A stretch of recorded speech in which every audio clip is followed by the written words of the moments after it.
as our people try to find a way to solve the dilemma with the rift.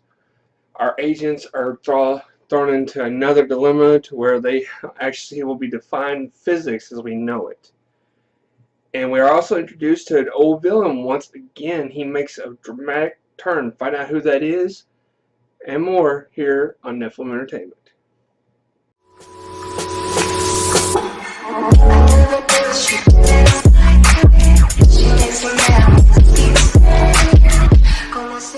What is up, everybody? What is up, my agents? Welcome back to Nephilim Entertainment.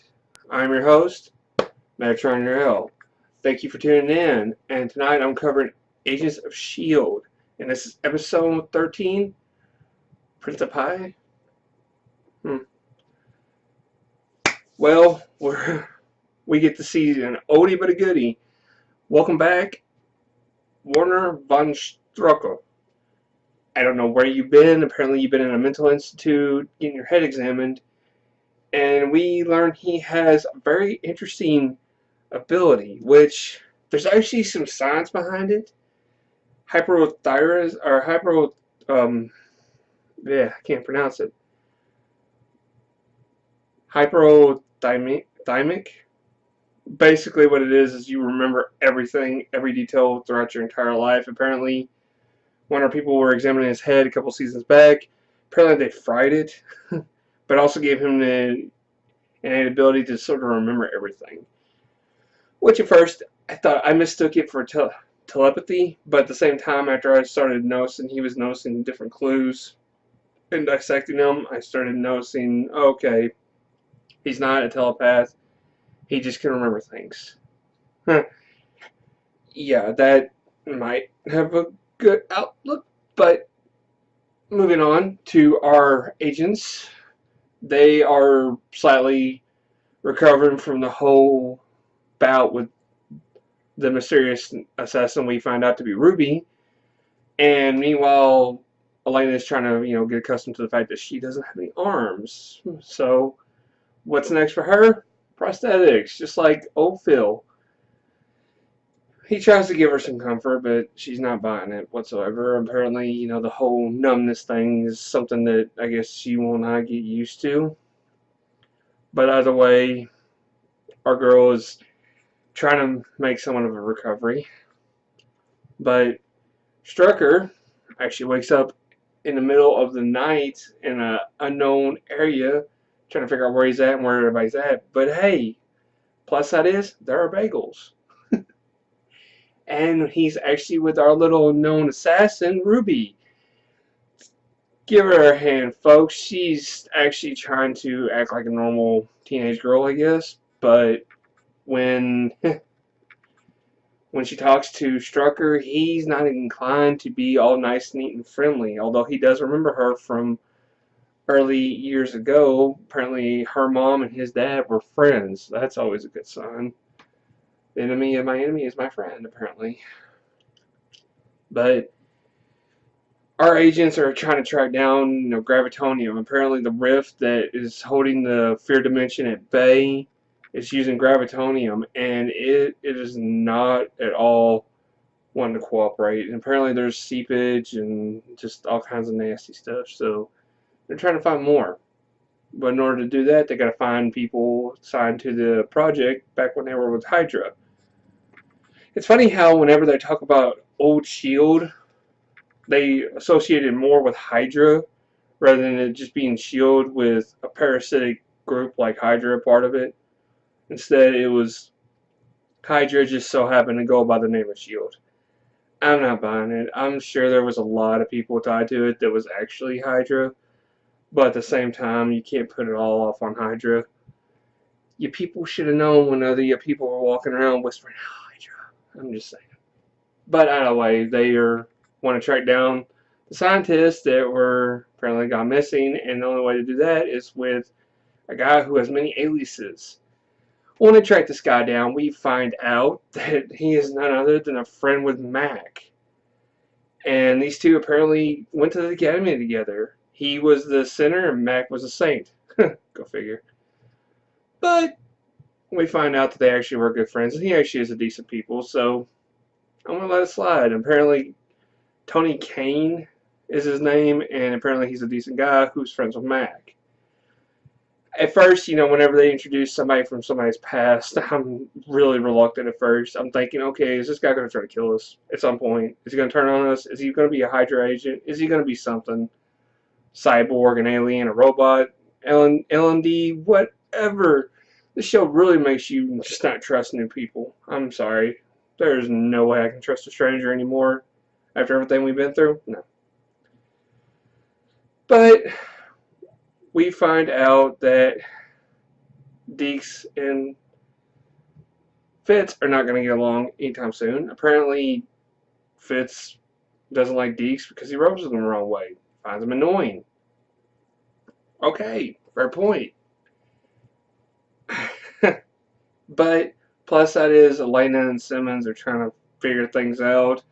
Elena does have a meltdown on Simmons, so that's not always good. But at the same time, Simmons went through her own traumatic experience back in the day whenever she was zapped across the galaxy or universe or whatever to another planet. So yeah, I can understand why she might be able to help Elena cope a little bit, but I don't see Simmons being too much of the mother hen right at first because she's more of a analytical mind than the mother hen at this point. But cybertech, the people are looking at cybertech right now and all of its mysteriousness and everything. Apparently they're trying to figure out a way to keep Phil alive. So May and Daisy are doing a little bit of snooping, which bodes well, but Phil's not for it. Either way, they're going to do it without his permission. Gil.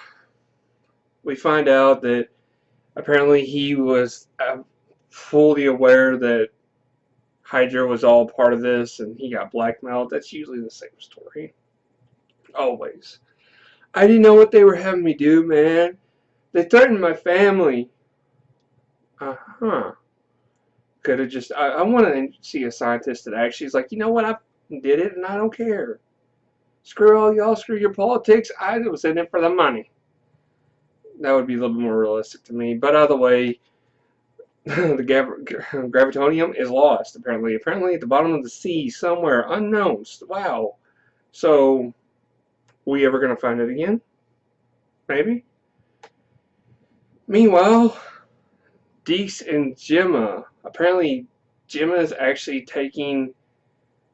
Well, not really taking Deke's side, but she's trying to get Fitz to be a little bit more nice to him. And there's that mother hen right there. There's the mother hen. Apparently, she's wanting Fitz to, be nice to him. I mean, he is from a different timeline. He is from somewhere where he's not used to seeing the ocean, the trees, the sun, the air. He basically lived in a makeshift little castle out in space.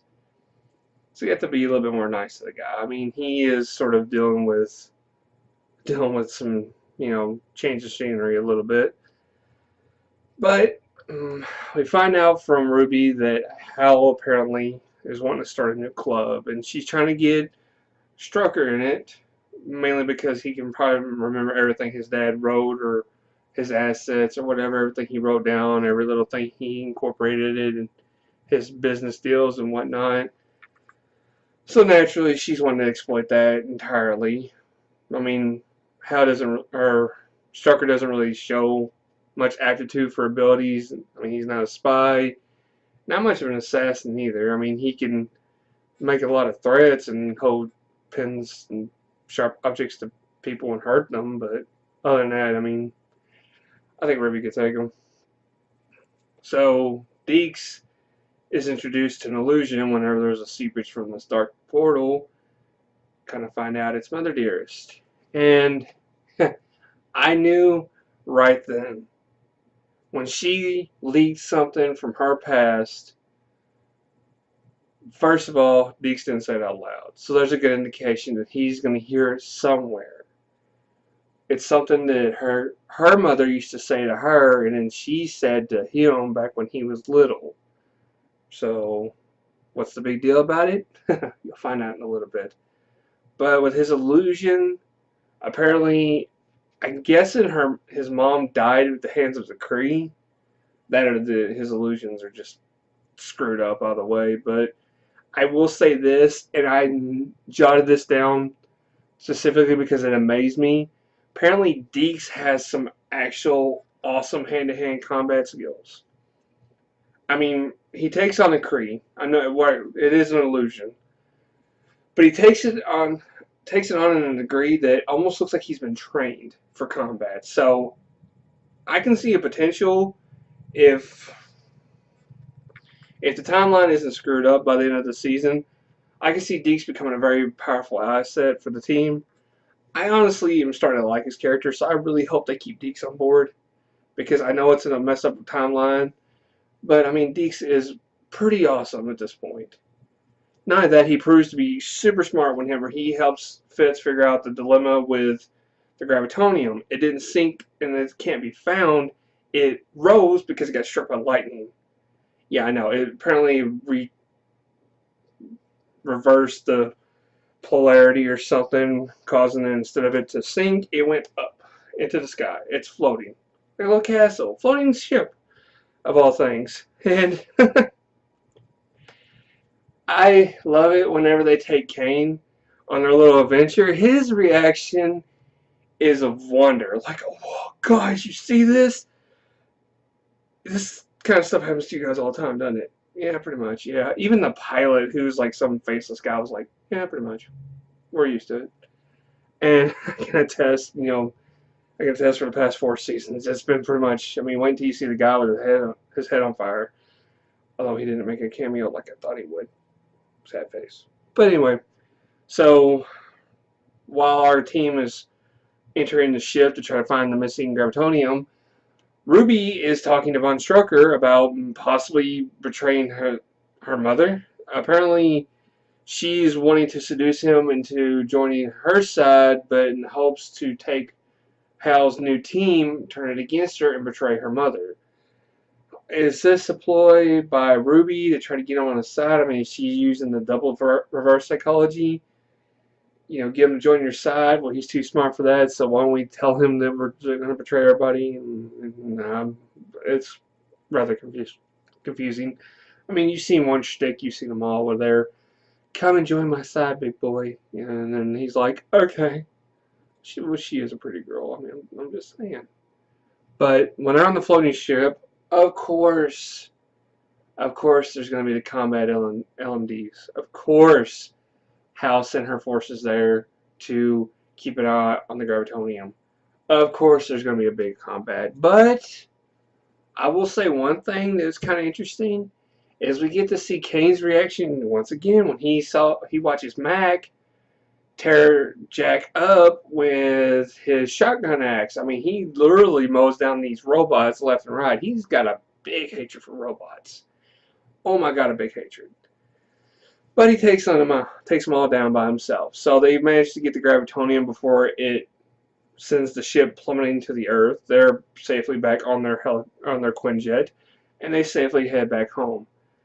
Well, meanwhile, Deke is there with Gemma and Elena. Well, while Gemma is sort of coaching Elena on getting better, Gemma says something that ironically Deke's mother said to him in his little illusion, which makes him have an epiphany. Yes, ladies and gentlemen, Deke has figured out that Gemma is his grandmother, which is kind of weird if you think about it, but yeah, apparently Deke is he pieced it together. He figured out that Fitzsimmons was his grandparents, and he don't really come out and say it. I mean, he stutters and stammers to Gemma, and he looks at Fitz with awe and amazement, which creeps Fitz out, of course, but he doesn't really say it until Fitz is like, come on, you gonna help or what?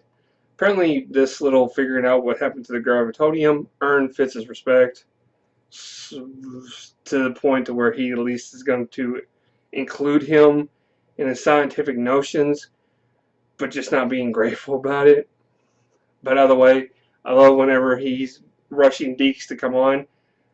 Deke says underneath his breath, "On my way, Grandpa," or something to the lines of, "Yeah, sure, Grandpa."